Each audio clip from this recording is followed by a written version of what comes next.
What up, LC heads? So right now we are testing to make sure that Lilebette's Killer and Slayer boost will also affect mages and will also affect magic Slayer abilities. So this girl has a built-in Slayer against dragons, Dragon Geyser, I think is what it's called.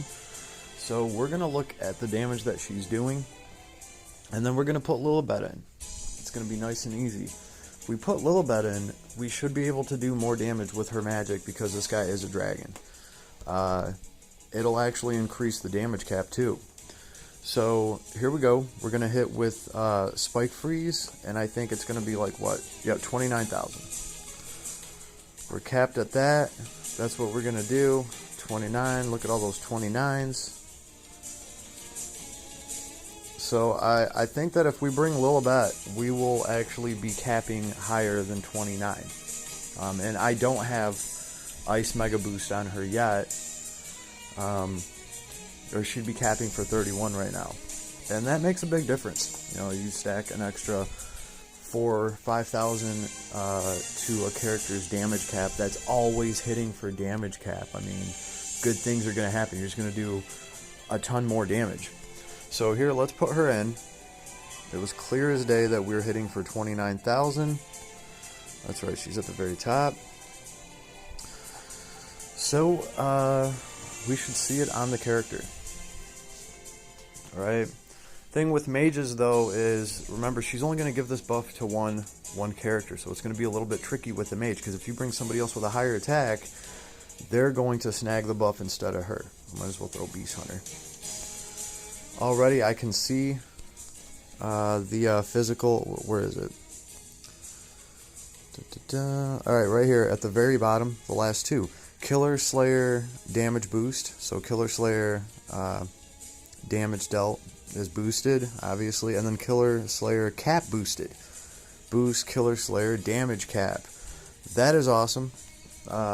So happy about that, because of this girl's damage cap, that's a big deal. So let's see how that works out. Here's Spike Freeze. We were hitting for 29 and easily going right up to 32. Right? Yep. 32,999. And obviously if I put Ice Mega Boost on her, it'll be almost 35,000, which is a lot better than 29. For somebody that consistently hits damage cap and can cast so fast, I think it makes this girl a lot deadlier. So I'm going to be keeping my eye out for those Mega Boost abilities to empower, because think about it, she has every element, right? She can cap on every element, so very cool, very cool. Happy with how Lilebette's support works, right? And obviously, like I said, it's not going to be easy getting this buff on a mage, unless maybe, I mean, obviously if you're taking a healer, and just make sure that somehow your mage has a higher attack than your healer does, which, you know, probably isn't going to take much. If you have to, you can put attack up 1 or 2 on your mage just so they can proc that buff, and your mage will get it, and it will work with magic killers and slayers. I'm going to try it with Maja next, because actually, this girl has, you know, the Slayer for dragons, right? But Maja, damn it, Maja, interestingly enough, Maja has a magic Slayer. It's Human Geyser, and it covers multiple categories of Slayers, I believe. Let's actually take a look at him. Where is it? It should be down here somewhere with the Killers and Slayers.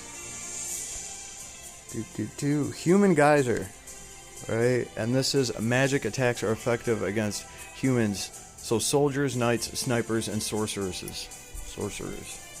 Not plurals. Yeah, so you know, obviously I could, you know, use Lilebette to empower this. Next time there's one of those nasty ass fights with a bunch of the little captains running around with super speed, I might just try to bring Maja in there with Lilebette so that the Slayer buff goes off on Maja here, and I'll see if I can just, you know, blast him with magic Slayer effects. So just fun stuff to try in the future. That is really why I pulled Lilebette. She's cool as an ice damage, but really I want her for the support, and I feel like there might be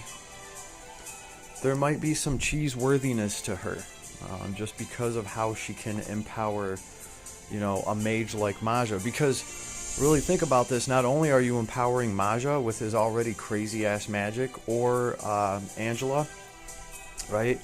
You're also still getting the damage from Lilebette, and it's not like she's a mediocre damage unit. It's not like you're compromising. It's not like she's doing like some half-ass damage and doing a good buff. Like, cool, but no, she's doing great damage. She's going to be doing, you know, probably some top-tier ice damage and imperling, and she's adding this buff to that can affect anybody with Killers and Slayers, or mages using Killers and Slayers. And I didn't really want to talk on that until I actually saw it, because I wasn't really sure if it was going to affect you know, just the magic Slayers.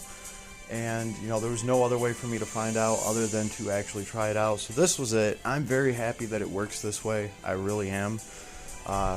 Opens up a bunch of possibilities for her. I wanted to talk about this as soon as I pulled her, but I was like, you know what?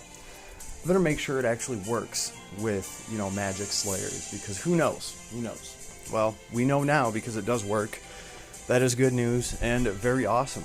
So, good luck out there, everyone that's trying to pull this girl.